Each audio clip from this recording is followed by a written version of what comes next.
তো এখন বাজে রাত 12টা আর আমার খেতে ইচ্ছে করেছে পরোটা, পরোটা নয়, খিচুড়ি।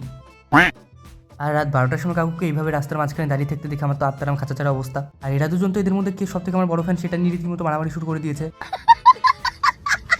তারপর অনেক খুঁজে একটা খিচুড়ির দোকান খোলা পেলাম। কেন জানি না কাকুর খিচুড়ি থেকে একদম বিরিয়ানির মতো গন্ধ বেরোচ্ছিল। ও মা গো, এই তো দেখি কাকুর খিচুড়ি একদম ঝরে ঝরে পড়ছে। দেখুন।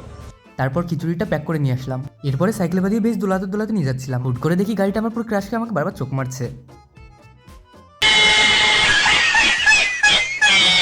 এরপর খিচুড়ি নিয়ে চলে আসলাম বাড়িতে। তারপরে আনবক্সিং করে ফেললাম খিচুড়ির প্যাকেটটা। খিচুড়ির গন্ধটা বেশ দারুণ ছিল। বাহ, খিচুড়ির মধ্যে থেকে বড় একটা ফুলকপি ভাজা দিয়েছে আর সাথে একটা বেগুন ভাজাও।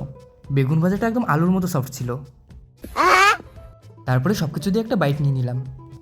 খিচুড়ির স্বাদটা দারুণ ছিল। তো আমি খিচুড়ি খাই আর তোমরা আরও মিনি ব্লগসের জন্য আমার চ্যানেলটিকে সাবস্ক্রাইব করে রাখো। বাই।